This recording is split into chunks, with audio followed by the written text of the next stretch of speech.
نند اور بچوں کو گھر آنے سے روکنا۔ میری نند ہمارے گھر رہنے کے لیے آتی ہیں، ان کے 4 بچے ہیں جو دماغی کمزوری کی وجہ سے بہت پریشان کرتے ہیں۔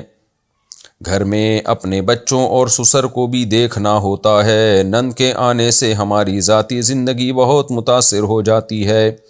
4 بچے گھر میں پیشاب کرتے ہیں جس کی وجہ سے نماز کا بھی حرج ہوتا ہے۔ اتنی بری نند، استغفر اللہ۔ اس صورت میں ہمارے لیے کیا شرعی حکم ہے؟ اپنا نام بھی لکھا ہوا ہے تاکہ نند کو پتہ چل جائے کس نے پوچھا ہے۔ انڈیا سے پوچھا ہے، میں نام نہیں بتا رہا۔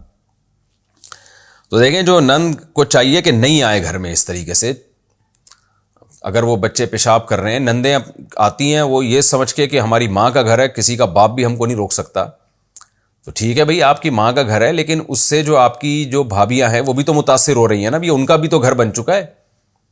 تو یہ مرد کو چاہیے وہ خود خیال کرے، اپنی بہنوں کو اسٹے کرنے دے، لیکن اتنا جتنا اس کی بیوی متاثر نہ ہو۔ ہونا تو یہ چاہیے کہ بھابیوں کو چاہیے اپنا دل بڑا رکھیں، وہ بھی تو جاتی ہے نا اپنی ماں کے گھر رہنے کے لیے، ان کی بھابیاں ان کو نکال دیں تو کیا گزرے گی ان کے اوپر۔ تو بھابیوں کو چاہیے نند کے لیے دل بڑا رکھے، بھئی آ جاؤ یار، کوئی بات نہیں، رہ لیں گے۔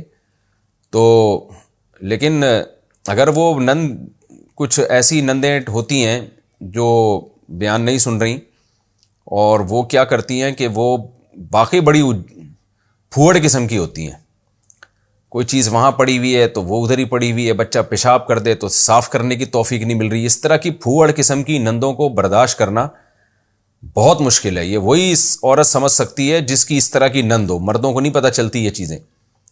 تو میں نہیں کہہ رہا کہ اس کو آنے سے منع کر دیں، ہونا یہ چاہیے کہ جب آپ کسی کے گھر جاتے ہیں یا اپنی ماں کے گھر بھی جاتے ہیں اور اس میں آپ کی بھابیاں بھی ہیں، تو عورت کو چاہیے اپنے بچوں کو تو کنٹرول کرے نا، پیشاب کرتے ہیں فوراً صاف کر دے اور خود کرے یہ سارے کام، اٹھا کے پیمپر ادھر پھینکے ہوئے تو انسان کی کھوپڑی گھومتی ہے پھر ان چیزوں سے۔ تو تھوڑا سا سلیقے کے ساتھ رہ لے، بھئی اس کی ماں کا گھر ہے، رہ لے۔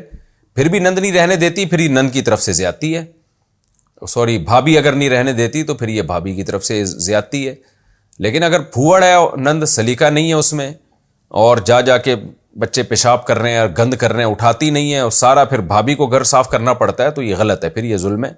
تو پھر مرد کو چاہیے کہ وہ ایکشن لے اور اپنی بہن سے کہہ دے کہ بھئی آپ آیا کریں تو تھوڑی دیر اسٹے کیا کریں، پھر تشریف لے جایا کریں، میں خود آپ سے وہاں ملنے کے لیے آ جاؤں گا، اور اگر آپ آ کے رہتی ہیں تو میرے لیے بڑی خوشی کی بات ہے۔ آپ 4 دن کے، آپ 8 دن رہیں، لیکن کائنڈلی جب بھی ہم اکٹھے رہتے ہیں تو اس کے کچھ آداب ہوتے ہیں۔ اپنا کام آپ نے کوشش کریں خود کریں، اپنے بچوں کے لیے کھانا پکانا اور یہ سب چیزیں، اور ان کی صفائیاں، پیشاب کریں آپ نے فوراً سے پہلے صاف کرنا ہے اس کو، تو کیونکہ میں تو برداشت کر لیتا ہوں لیکن بیگم میری برداشت نہیں کر پاتی ہے، تو کائنڈلی آپ تھوڑا سا خیال کریں۔ لیکن میں بتا دوں اس کا رسپانس یہ ہوگا کہ نند فوراً جواب میں کہے گی وہ کون ہوتی ہے مجھے روکنے والی۔ آج کل یہ تھوڑی دیکھا جاتا ہے کہ بات کیا کی جا رہی ہے، آج کل یہ دیکھا جاتا ہے بات کر کون رہا ہے، تو جو کر رہا ہے تو پھر اس کی ایسی کی تیسی، تو پھر پھڈے لڑائیاں جھگڑے، اس سے بہتر ہے کہ بھائی ریزرو رہو، کم ہی آنا جانا رکھو۔ خلاصہ یہی نکلے گا آخر میں۔